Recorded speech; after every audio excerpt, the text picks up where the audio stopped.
I will turn the meeting over to this wonderful gentleman, Danny from Rockville, Maryland. Thank you all.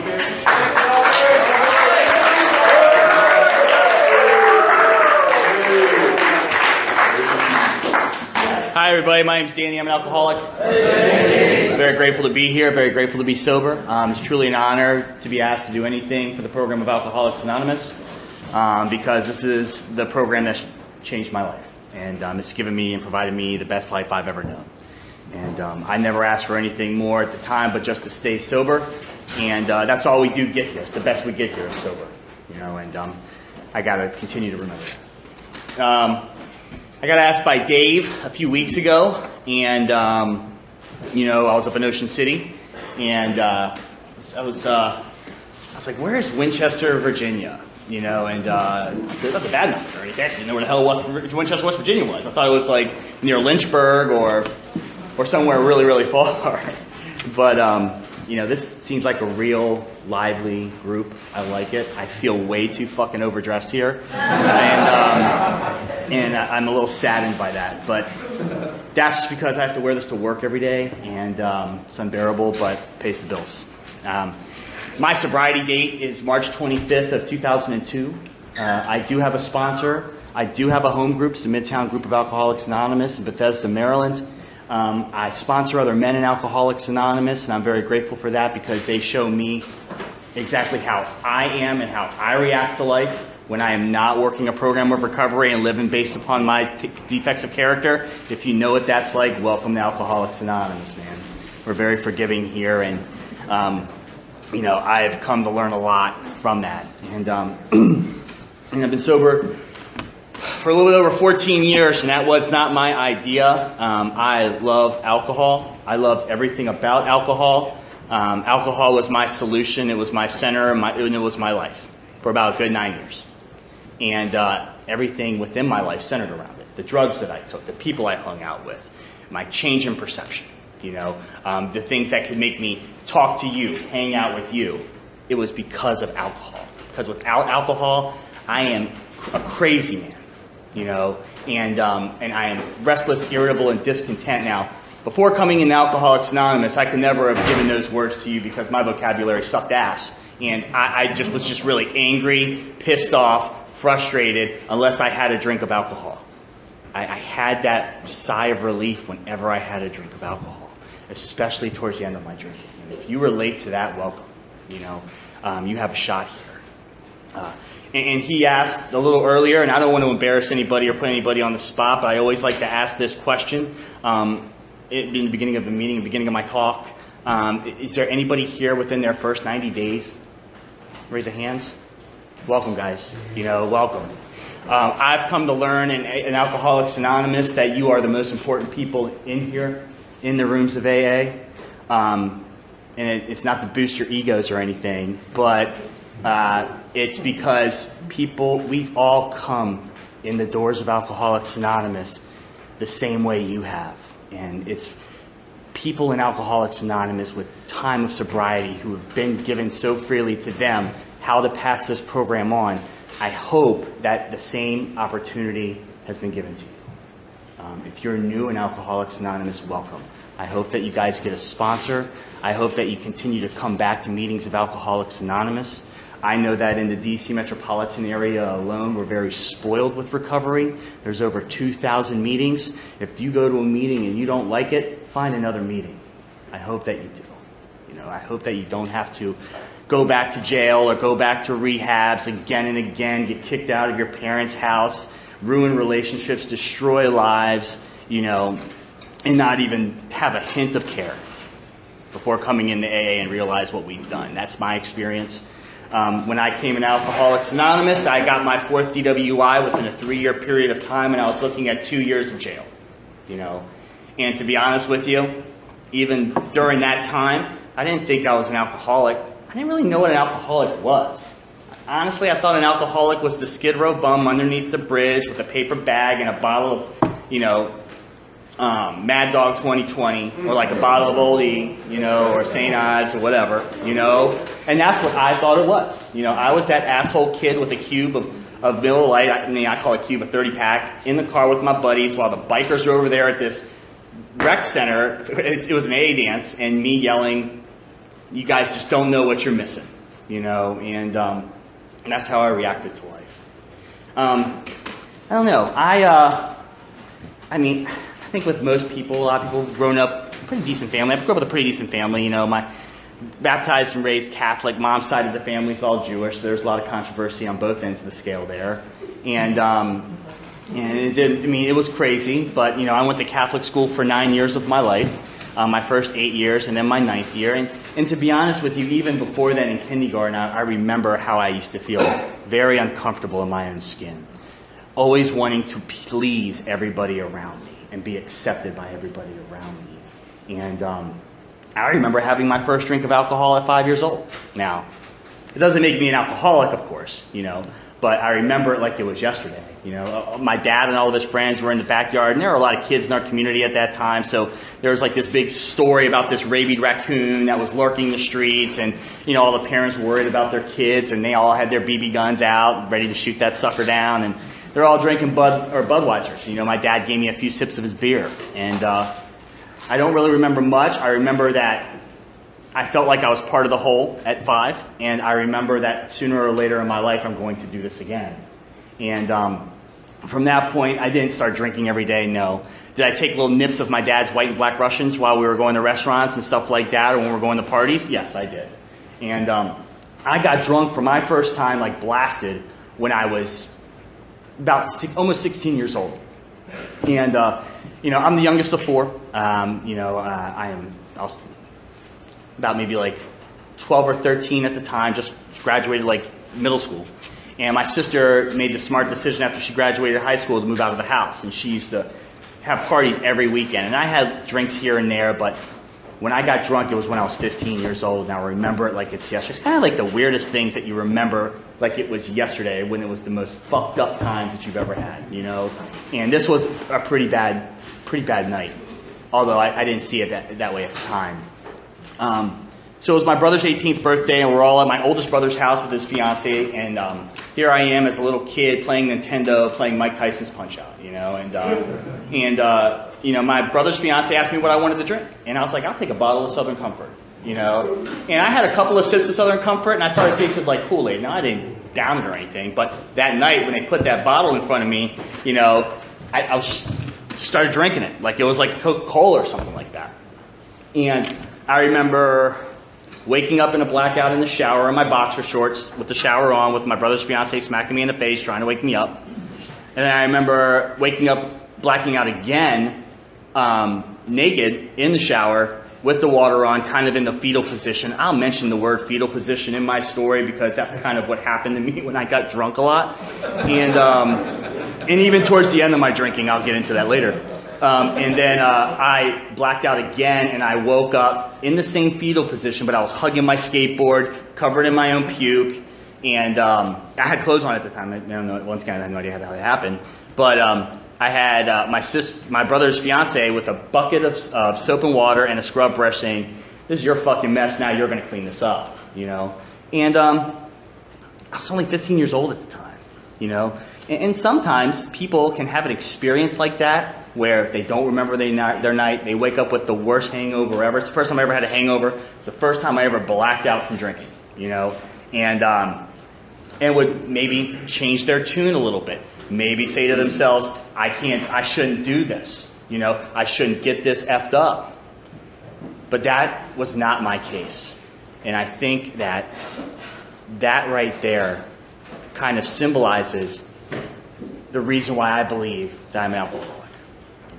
Because I can go through certain experiences, certain trials and tribulations within my life while I was drinking and think that maybe I should quit or shut down or cut it out a little bit. But I always return back to drinking. It talks about that in our big book, where it talks about the heavy drinker and the alcoholic, And I truly believe to my innermost self, after reading the book and coming in the meetings and relating into the people who are sharing in the rooms, how they drank and how they felt, that I had this thing too. And that was very early. A lot of things changed once I started drinking, My friends changed, school changed. The way I treated my family changed.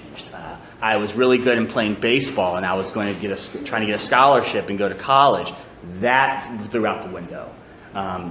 Everything else in my life, once I started drinking, became secondary. And if you relate to that, welcome to Alcoholics Anonymous.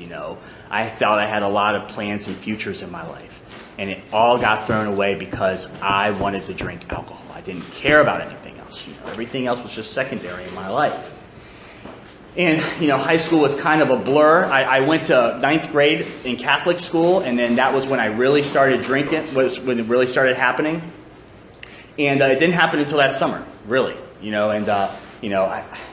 It just came to a point in my life where the motto was, I just don't care. And I don't know if I want to blame this as the reason why it started, but my friends like me telling the story. I was kind of a clean-cut kid. I wasn't really the bad seed. I hung out with some friends. They didn't get all messed up, in like 10th grade. And we hung out. I started dating this girl, and she was the one, the first girl you date in high school, the first one you say, I love you to, the first person you have sex with, and then the first person who breaks up with you, the first person you cry over for 3 days straight, the first girl that you stalk for about 6 months, and then, you don't know what the hell happened. I like to call it safe stalking, but I don't think there's anything safe about stalking at all. It shouldn't even be an adjective. She lived right around the corner from me, so I always knew what she was doing. Anyways. That summer pretty much started my drinking career of I just don't care. Drugs are a part of my story too. I love drugs. Alcohol was definitely a different beast for me. It's centered around all the drugs that I took, it's Alcoholics Anonymous. Bill and Bob gave the 12-step programs to so many other divisions and so many other areas of identification for the sole purpose of identification, for that singleness of purpose. And I would just like to say, I did a lot of drugs. Cocaine was my shit before the end of my drinking. And the main reason was because I just didn't want to black out anymore, man. I wanted to fucking stay up and be fucked up, But I just want to let you know that throughout my story, I just want to make sure I express that. Like, alcohol was my center to everything else that I did. And you can relate to that. You don't have to relate to that. You know what I'm saying? As long as you have a desire to stop drinking, you are welcome in a meeting of Alcoholics Anonymous. Always remember that. I hope nobody else ever tells you differently. And if they do, give them my fucking number and I'll talk to them. Because it's really unbearable to have to hear and see that. And for people who don't understand the identification aspect of alcoholism, when they first come into meetings from a treatment center or anything like that, they only know one way of looking at it. They don't see it based upon what we learn in our book. And I'm very grateful that I've had people who I've emulated over my years of sobriety that have showed me the way. So what ended up happening was everything just became a blur. I felt like I had arrived from that point. Started drinking that summer. Everybody knew my name. I'm drinking every night. I had about 15 to 20 people in the front of my house mostly every night during that summer. We were smoking blunts. We were drinking 40s, handles of Johnny Walker Red. We were beating the shit out of crackheads, stealing cars. My best friend carried a 12-gauge sawed-off shotgun in his pant leg. We used to beat the shit out of people. And we caused a ruckus in our neighborhood. It's just what we did. It's what I hung out with. And for some sick, twisted reason, I felt safe. One reason was because I was a skinny little white boy. But that's just me. It's the neighborhood I lived in. But two, because they drank the way I wanted to drink. They wanted to get fucked up the way I wanted to get fucked up. And for a guy like me, who needs that camaraderie, that comforted me. And I needed that. And I got that with these guys. They always had my back. I never got jumped. I never got beat up by anybody. I always had people with me at all times. Because I just didn't want to get beat up, but I wanted to get fucked up. And that happened for about a good 2 or 3 years, I didn't care about what my parents thought about that either. And to be honest with you, I don't even know if they even looked out that window to see what we were doing. But that's all they had to do, Just look out the window and see the people I'm hanging out with, what I'm drinking, pot that I'm smoking, and just the havoc that I'm causing, And I just didn't care what they thought about it or not. I got arrested when I was 17 years old. I remember that like it's yesterday too, because I shaved my head bald that day. And from this point forward, I mean, unless Mother Nature takes its course, I will never shave my head bald again, you know. It was beach week for my brother, and I was heading up there with the guy who I'd sold drugs for and another buddy of ours, and he had the big bag of pot in his pants. And this was back in the days where like Jenkos and those big old baggy ass pants were like just the real deal Holyfield, you know. And so we're driving. I'm passed out in the back seat after drinking a 40 of Old English or bumper of Old English and a blunt to the head. And I woke up to us racing an undercover cop in Cambridge County, which is about 45 minutes away from Ocean City. And you know, I was like, shit, we're screwed, you know. And my drug dealer, the guy I sold drugs for, didn't have a license, suspended registration. The first person they searched was the guy that had the pot. We told him to put it down his pants. He did not. First person they saw, first person they caught. We all got arrested.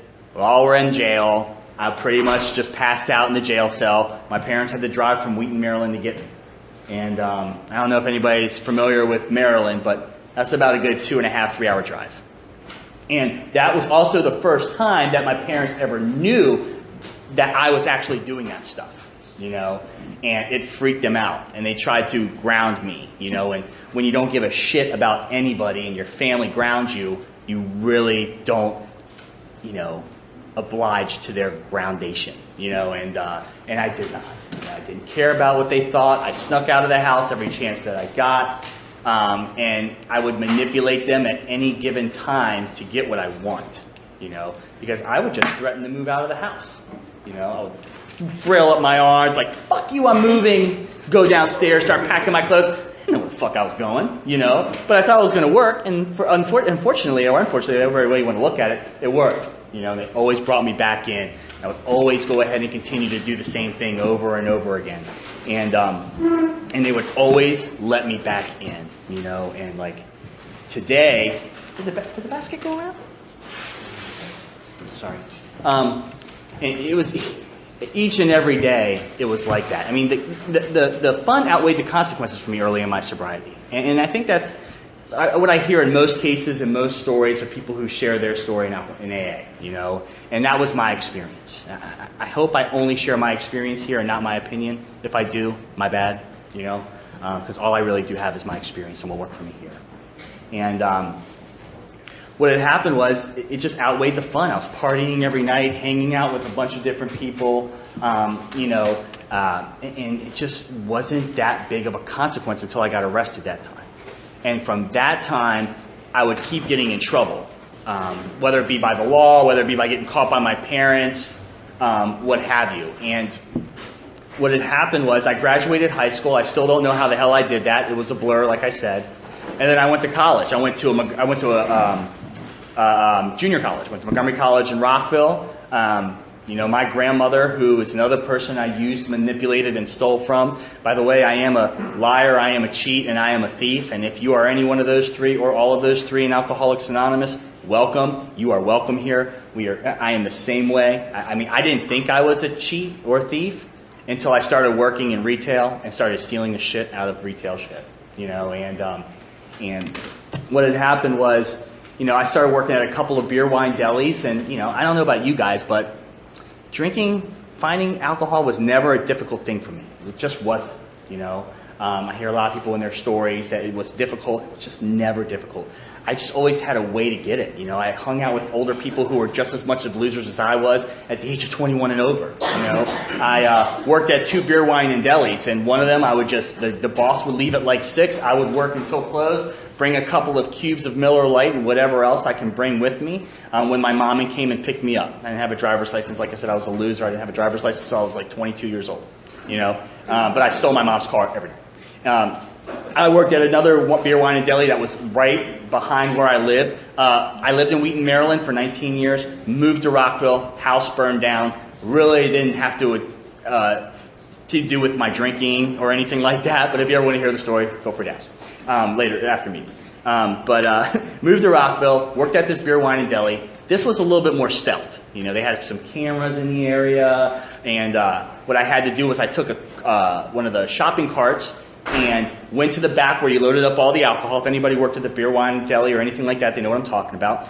And I would take all the empty boxes, put a couple of 30 packs of Miller Lite in there or whatever I wanted, covered it with the box, took it to the bin, put it in the bin, and I would close. Once everybody else left, I would walk right behind, grab it, take it home. For me, that I thought was very smart, to do. Because for one, I didn't have enough money to pay for alcohol anyway, and two, I'm a minor and I could get alcohol for free. I met a different group of friends once I moved. I stopped hanging out with those friends in Wheaton. I don't know if anybody has this experience, but I hear it a lot in AA, and it's my experience too. You think that it's your friends for the reason why you get in trouble all the time, and I used to think that too. And my buddy, one of my best friends, got arrested for like 2 years, and we kept close. And then, when I moved to Rockville, kept close, and then I got sober and found out that he died. And, let me talk about that a little later. But, anyways, what had happened was, I hung out with a different group of friends, and those were the guys that introduced me to cocaine. And once again, I'm not going to talk a lot about that, but it's a fucking hell of a drug. And and once I started it, I don't know about you guys, but I am an obsessor. And if I like something, I obsess to the utmost degree of obsession. And that's exactly what I did for a little while. And I hung out with these guys all the time.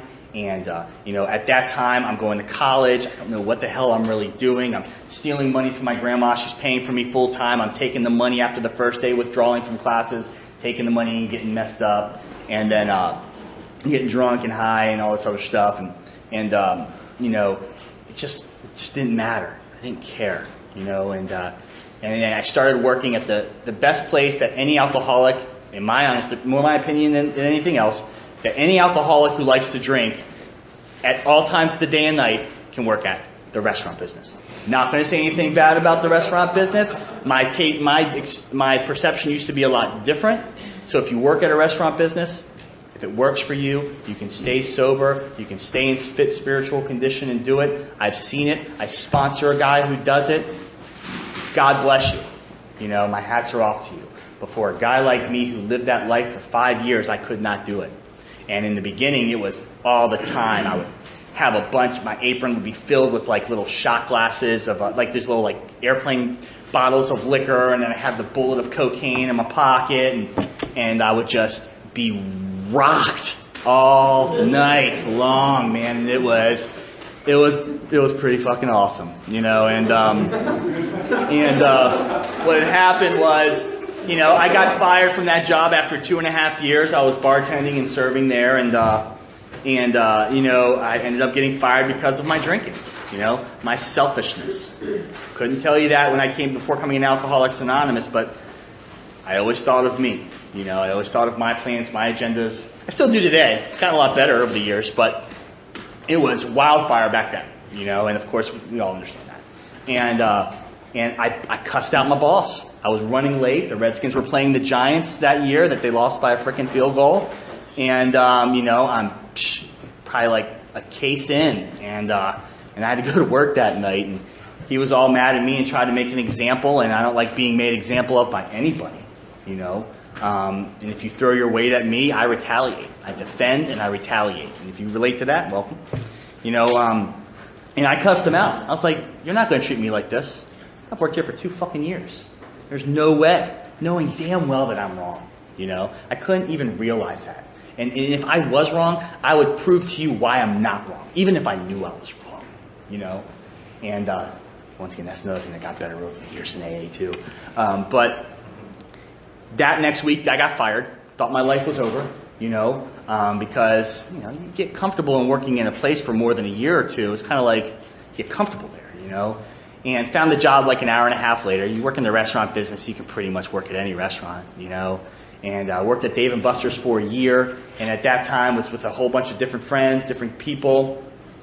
And that's kind of when I worked at that other restaurant, I got my first DWI, the first of 4. Like I said, I remember all like they're yesterday.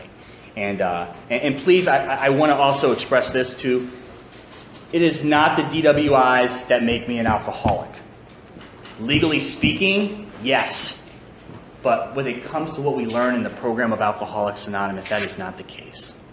I am an alcoholic because I have an abnormal reaction when I take a drink of alcohol. I can't stop and I can't put it down. That's what makes me an alcoholic. I cannot safely control and enjoy my drinking. I've tried it. If you've tried it and you know it doesn't work, well, but I got my first, it's just my story. And I got my first DWI. Here I am with my buddy and these two bartender girls. And once again, you're hanging out with a couple of cute girls. I'm trying to do what I got to do. And I'm up in Laurel, up at the Green Turtle before it became all corporate, and in like College Park. And we're drinking, we're getting hammered, and we're heading home. And I just bought this like lipstick red freaking sports car like maybe 3 months before that. And I'm driving, and usually, because I've been to College Park so many times, I would always, if I was drunk, go on the right lane, put the cruise control at 55 and 60, and just make it home. Just make it home. And I thought that I was the chosen one because for so many years it was working, but there's two girls in the back seat. I've got my buddy, got a fast-ass car, and I'm ready to show it off. And once again, it's my ego. And got pulled over right before the Montgomery County line in PG County, which is not the best counties to get pulled over in for anything. And it was a state trooper, and he gave me all the field sobriety checks. I failed them miserably because I was pissed drunk. And got my first DWI. That was back in, I think, 98 or 99. 98, because I got 99. And they were a little bit more lenient then. It was before the whole .08. And it was in PG County, so they're a little bit more lenient with their rules too. I got 4 choices. I was able to either go to 6 weeks of outpatient treatment, pay a $1,000 fine, do 24 hours of community service, or spend a night in jail. And I said, I started going to the class. I took an evaluation. If you've ever been to outpatient treatment, you know what I'm talking about. And I didn't even know until 9 months into sobriety that the person who gave me the evaluation was in the program of Alcoholics Anonymous. A very good, strong, solid member of Alcoholics Anonymous, who I love very dearly. His name was Frank Benetti. He died about maybe, I think, 5 or 6 years ago. Had about like almost 27 or 28 years of sobriety. Great man, love him to death. And but he was pretty frumpy, had hair. He knew my uncle. My uncle was crazy as shit. And I am not a believer of the whole genetic predisposition aspect of alcoholism. I think that we're all responsible for our actions, which was the reason why we go into this route, But I had a lot of family members who were fucking alcoholics, drug addicts, whatever you want to call it, But I am responsible for me. And he knew my uncle, he knew how crazy he was, and he hung out with them, and he was like, you're taking a piss test, right? And I was like, yeah, I just smoked that day, and I was probably drinking too. And what ended up happening was I went to the first class, met my lawyer, and my lawyer told me what my 4 choices were, and they were like, you're going to go to jail for a day. And I kind of was going to go to jail for a day. Because I don't want to pay $1,000. I don't got $1,000. My $1,000 goes to my drinking and getting fucked up. I don't work for free. I don't know about you guys. And, I just don't, unless it's to suit me. Once again, unfortunately, a little selfish, I didn't have to take the classes. I paid a $700 charge for the lawyer. I paid a $200 fine, spent a night in jail. I was 4.5 hours late to my court date. I do not suggest that. And ended up going to jail, got there at 12:30, got out at 7:30 in the morning, had to walk from the jail to the courthouse. My car was parked down the street, was able to make it home. Once again, slap on the wrist. Nothing happened, And for people like us, people like me, that can get out of a situation like that easy, I'm not learning my lesson. And unfortunately, I'm a slow learner too, so it took 3 more DWIs in order for me to actually learn my lesson, right? At this time, I'm blacking out every night. I'm really not hanging out with many people. People didn't really hang out with me. I was a loud, obnoxious asshole of a drunk. And I got my second DWI at this place called the Round Table, where they used to give you a can of Coke and a big-ass glass of rum or tequila or whatever you want, And my buddy was guest bartending that night. I'm driving home in Montgomery County, got pulled over for my second one, and they gave me a probation before judgment. I don't know if they do that in Winchester. I don't know if that's the case, but they do that in Montgomery County. And 26 weeks of outpatient treatment. And what ended up happening was, I was going to see a probation officer pretty much once a month, and I was going to these classes every week. And 3 weeks before my classes were over and my PBJ was over, I got my third DWI. And that sucked. But what ended up happening there was I had this slight moment of clarity in the back of my head that was clarity or fear, and I knew I couldn't drink because I kept getting in trouble, and my conclusion was if it wasn't for the frickin' cops and just leave me alone, let me drink and drive, I'd be okay, stupid. And what had happened was, I tried stopping drinking on my own. And I lasted 14 days. And my way of stopping drinking on my own is getting on my knees in the morning when I wake up and crying to God to ask Him to please help me not take a drink of alcohol. Going and working at the restaurant that I was working at the time. Once again, I got fired from Dave & Buster's, started working at this Brazilian churrascaria barbecue joint. And I would literally go hang out with my friends. While they're drinking and getting shit-faced, I'm drinking an orange juice and water on the rocks, going completely fucking nuts, He talks about that in our book where we see others be able to drink with impunity. And we wonder why we can't drink like that, because we're out of control. I'm out of control. Once I take a drink of alcohol, all bets are off for a guy like me. And that's the way I drank. I drank to excess. I drank to oblivion. Every chance I got. And I lasted 14 days. Somebody told me about meetings of Alcoholics Anonymous, and I literally had my hand on the doorknob in 2 separate occasions to this meeting. And something in the back of my head just said, what the hell are you doing? And I turned around, got back into my car, went to the bar down the street, which was kind of like my Cheers. And because I think we all had those types of bars. I know I did. And just started drinking. I just wasn't ready for that. I wasn't ready to make that lifestyle change at all. And, I ended up, they wanted to give me 90 and 90, so it's 90 days of jail and 90 days at a pre-release center in the state of Maryland. There's like these little centers that are kind of like a little bit of freedom, but you have like the bracelet on your ankle, you gotta write your schedule down, you gotta do all this stuff, you gotta take piss tests, you gotta pay them a shitload of money every month, and I don't know how my lawyer got me out of it, but I only had to serve 10 days. Served 7 of those 10 days, got out. And then a month and a half later, I got my 4th DWI. And once again, towards this time, nobody hung out with me. I was blacking out every night. The only person that would hang out with me was my brother, my older brother, who, because of, we get gifts here in Alcoholics Anonymous. I'm not trying to say that we don't. One of the biggest and greatest gifts of my sobriety is my brother being a sober member of Alcoholics Anonymous, because he almost died, And I'll talk about that a little bit later too. And I didn't know what to do at this point. I was scared as hell. I knew I was looking at least 2 years of jail, and I just didn't know what to do. And here I am trying to stop drinking on my own again, working, hanging out with my old friends while they're getting drunk, and I just knew it wasn't going to work for me anymore. And I go to the church that I grew up in and I went to. And anybody who's Catholic out here, I went to this school called St. Jude's. And I did not know until about 3 or 4 years into sobriety that St. Jude is the patron saint of hopeless causes. It's ironic. And we are hopeless when coming into the program of Alcoholics Anonymous. I come to learn that the reason why I was hopeless was because I had no other avenues. I used up all my avenues on what else can work for me in order for me to be able to drink like I want to drink. And I hope that if you're new in Alcoholics Anonymous, you have ran out of any other opportunities or avenues. Because my experience has seen from in my 14 years, that's how people stay. They hit a bottom to the point where it hits them, and they want to change. And they are willing to do whatever it takes for victory over this illness. That was my experience.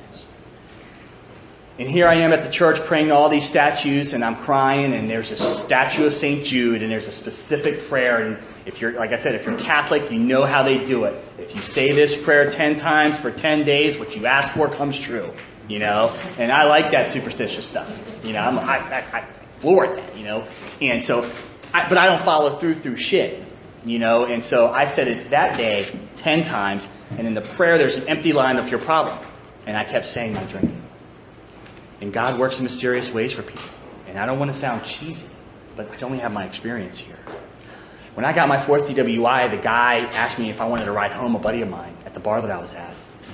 And he came over to my house about a couple of days later and said, look, if you're really looking for help and you want to stop drinking, my brother's been in the program of Alcoholics Anonymous for 3 years. Here's his phone number, give him a call. And once again, at this time, I'm doing the Blockbuster sobriety thing. And so you go to work, come home, go to Blockbuster, buy a couple of movies, stay in the corner of my couch in the fetal position thinking that my fucking life is over. I'm 24 years old. You know, life is fucking over. You know, because I don't know about you guys, but you take the one thing that's the center of my life away from me, the thing that I drive on, my solution, alcohol, and you take that away from me, I'm raw, man. You know, I don't know how to live. And that's exactly how I was. And so I called WAIA, which is the Washington Area Intergroup Association. And once again, I mean, I know we're in a different area, but if you're ever in the D.C. metropolitan area, please, you know, feel free to take my phone number down. There's over 2,000 meetings in the D.C. metropolitan area alone, you know, and I've been to a lot of them, you know. And I made a phone call, and I called that guy 2 days later. He asked me if I really wanted to stop drinking. I said yes. Please understand that I only said yes based upon fear alone, because I didn't want to go to jail for 2 years at the time. I had no inkling of alcoholism. And I heard about a meeting called Choir. And, you know, like I said, I'm a Catholic boy. And I thought, like, there ain't no way in hell I'm going to sing at a fucking meeting. You know, and I thought that when the meeting's called Choir, I thought we were going to have to do that. A little nervous, you know. And this guy picked me up from my parents' house because at this time, you know, I'd lost pretty much everything. Moved back to my parents' house. Parents took me in because they enabled me. They're enablers. Love them for it. Thank God for them. I love them to death. But they enabled me. And I'm not going to deny that. And I tell them that every day. You know, not every day, but I tell them that because it happened again with my brother. You know, and I tried to help him through that. And I go to this meeting, and I apologize for anybody who's in this age category, but I thought I was going to be in a room of 50, 60, and 70-year-old people. I'm 24 years old, thought my life was over, stick a shotgun in my face and pull the trigger. Because I was not trying to do that. You know, and I saw people who were my age, I'm 24, and a lot younger, like any ages between 15 and like 50 were there, and there were about 150 people there, and all I remember, had no self-esteem, couldn't look anybody in the eye, and if you relate to that, welcome. You know, I remember the big ass red stage curtain. I remember the hardwood floors. I remember the left side of the meeting was smoking, and that was glorious because I was religiously smoking like 2 packs a day at that time. And I remember picking up a 24-hour check. And I remember a couple of guys that I've known even back in my drinking who came up to me and who were sober and Alcoholics Anonymous for some time. And asked me, and people asked me for my number and asked me what my plans were for the next day. And if you're new in Alcoholics Anonymous, I hope you're going to meetings and people are asking the same thing from you, you know? Because I don't know about you guys, but for a guy like me, I need camaraderie. I need friends. You know, I needed friends when I was drinking until it became so bad to the point where I just was lonely and wanted to be alone. But in Alcoholics Anonymous, I needed people. I needed to see people doing what they were doing so I could follow at the time. And I just kept hanging out with these guys, you know. I'm going to meetings every day, getting other people's numbers, starting to do service. But, you know, the pink cloud was there, you know, and I was told that you can stay on that pink cloud for as long as you want. But unfortunately, most people don't stay on that pink cloud forever.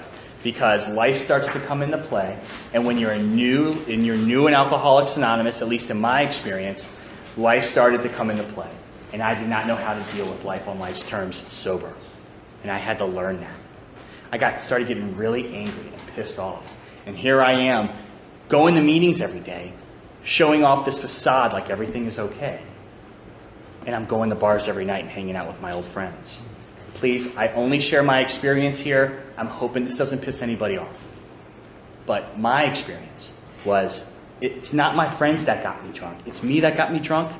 And they may have had their most intentions to hang out with me and help me get better.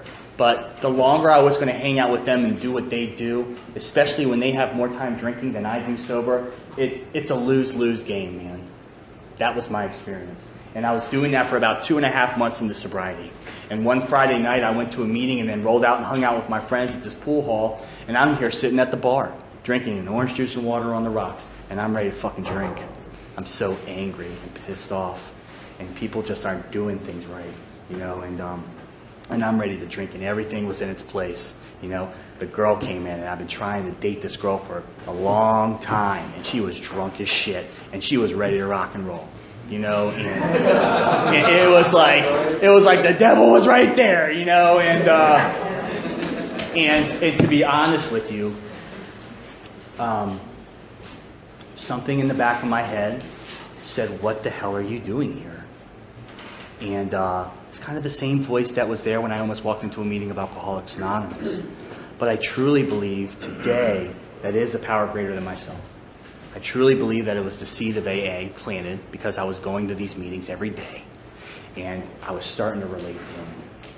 And, you know, if you're new in Alcoholics Anonymous, I hope that you find reasons to relate in instead of trying to find reasons why your case is different. Because if you continue to try to find reasons why your case is different, you don't have a chance here. You don't have a shot. Because it's always going to be your case is different. I hope you've surrendered. And that night, something kicked and I surrendered. I didn't know it was surrendering, but it was a surrendering. And I called people in Alcoholics Anonymous, and they were hanging out at the diner grabbing something to eat after the meeting, and I went and met up with those guys. You know, and there was a bunch of people. I mean, we hung out all the time, going to diners, hanging out with new guys. You know, it was just so attractive, you know, just to see it really working and people actually being able to live a good life, a happy life, sober. I never thought that could happen to me. You know, I thought for people who didn't drink, they were the abnormal ones. You know, I thought they were the abnormal ones. If they didn't drink like me, what's wrong with you?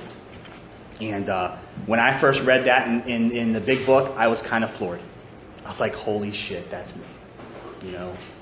And, you know, I started to do what these people were doing. That guy who took me to my first meeting was my sponsor for my first 4 months of sobriety. And he walked me through the first 3 steps of this program. That weekend was when I actually got some inkling of a first step to where I felt helpless and hopeless. Because I hit a bottom in AA. You know, and the facade, a piece of the facade was lifted. And I'm a crier. I was a crier when I was new in sobriety. I didn't know how to deal with my emotions, you know, so I just cried, you know, and I deal shit, you know, and I'm here crying in the back of my car, and I met my sponsor at the place before the meeting at the Starbucks, and he came up to me and was like, "What's going on?" Now, granted, I was calling him every day. He asked me what I got out of reading the first step, and he was a 12 and 12 guy. I didn't really start getting into the big book until I got my next sponsor, which I'll talk about a little bit later, in a couple of minutes. But he asked me what I got out of the first step, and I would give him this bullshit answer. I didn't read. I don't know about you guys, but like before coming into AA, I think I maybe read like a couple of books, maybe some magazine articles. It was all cliff notes for a guy like me. You know, whatever I could do to get myself out of reading a book, I'm going to do. You know, until I came in AA and started reading the big book in 12 and 12. But, you know, and he was like, keep reading. And that day, I said, literally, yes, what was wrong with me? And I said, I don't know, man. I just feel so helpless right now, and I do not know what to do. And he's like, I've been waiting for the last 2 months for you to say that. You know, why don't we go ahead and move on to the next step of this program? You know, which is the second step of our program. Came to believe that a power greater than ourselves could restore us to sanity. You know, and for a guy like me, when it came to the second step, I like what it shares about in the last paragraph of the 12 and 12. You know, every meeting is an assurance that God can restore us to sanity if we rightly relate ourselves to Him. And for me, I had to hear a power greater than myself in the meetings of Alcoholics Anonymous when the people were sharing, and for me relating in. That's how it really fell in its place. But that second step grew over time by doing the rest of the steps, facing my fears, making my amends, helping out other individuals in Alcoholics Anonymous and seeing their lives getting better, and seeing my perception change because of the program of Alcoholics Anonymous. And the second step, I took it piecemeal, and that is totally, completely okay. You can take it piecemeal. If you don't believe in God, that's fine too. Nobody's asking you to believe in anybody's God. But they hope that based upon the 12 steps of Alcoholics Anonymous, you find some form of a conception of a power greater than yourself, and as long as it's not you. And that's what my sponsor stressed to me on a daily basis. He said, you have no fucking faith.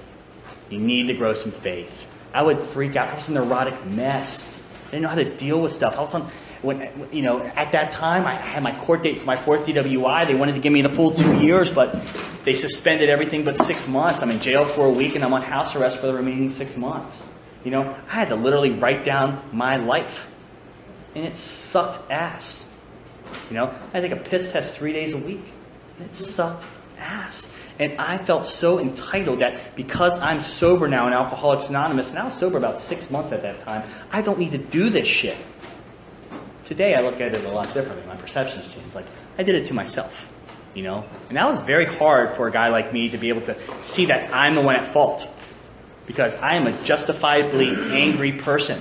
And I will blame everybody else to the day I die. That's how I was. But the perception change has helped me to see my life and the actions that I've taken in a completely different light. It's not everybody else's fault anymore. I'm responsible for my actions. And if you're new in Alcoholics Anonymous, I truly hope that you get an understanding of that based upon the steps. Because you will. Something will happen. Something will change. And then he walked me through the third step. And once again, he was the 12 and 12 guy. And he talked about willingness. And he talked about being open-minded. And he talked about, opening that door and just start doing what the people here in Alcoholics Anonymous do. But once again, at that time, I was just really getting angry.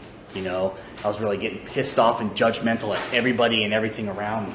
And my sponsor wasn't around so much because he went to different meetings, and I just only saw him, if I was lucky, once a week, once every 2 weeks, and I felt angry and justified by that. So I was at a meeting of AA called Promises. It's on Monday nights. They go over a promise every week, which is a pretty sweet meeting. It's one of my favorites of the week that I go to, and I heard my story. And I'm not saying you need to hear your story to ask them to be your sponsor. As long as they got more time than you and they've worked the steps of Alcoholics Anonymous, and you feel as though you can listen to them, and you don't have a sponsor yet, please ask them. And I was just very fortunate to hear my story, to hear the thoughts and the feelings and the stuff that he went through, and the fact that he looked so comfortable in his own skin, and that's all I wanted, That's all I wanted, and the only thing that ever gave me that was a drink of alcohol. It's the only thing that ever gave me that.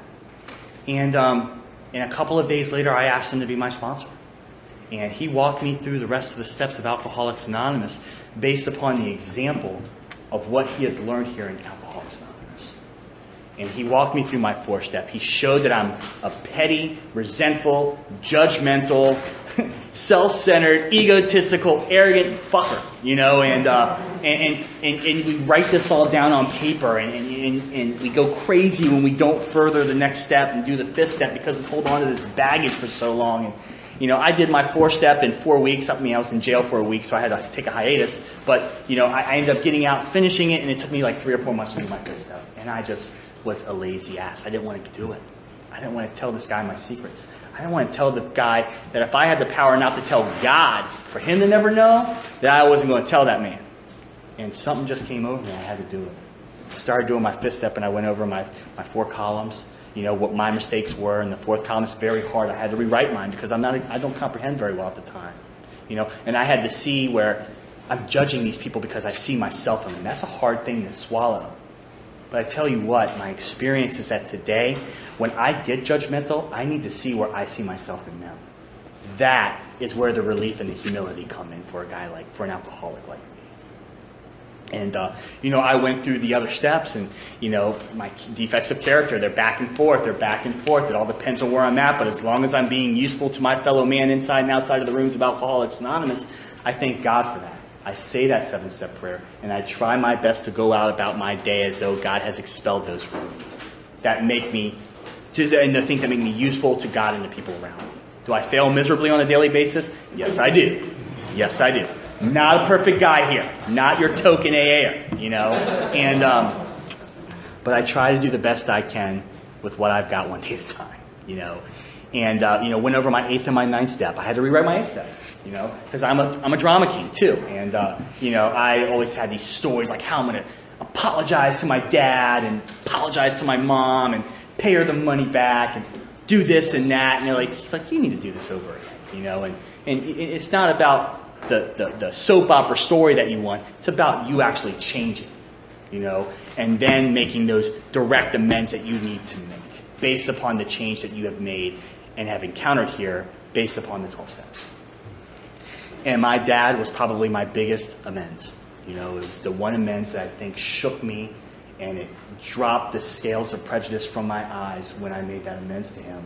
That changed my whole perception of this program, you know. And I'm very grateful for that experience. Very grateful for that experience. And I've made most of my amends, you know, financial, family, what have you, you know. And then I'll end off with this story, just because it's part of my story, and it just happened recently. You know, I got married a year ago to a woman in Alcoholics Anonymous, who I love dearly. And she's a solid member in Alcoholics Anonymous, thank God, you know. And because, you know, we're crazy. You know, I'm crazy. Women are crazy. Men are crazy. You know, and when we're alcoholics and crazy, man, it's fucking crazy.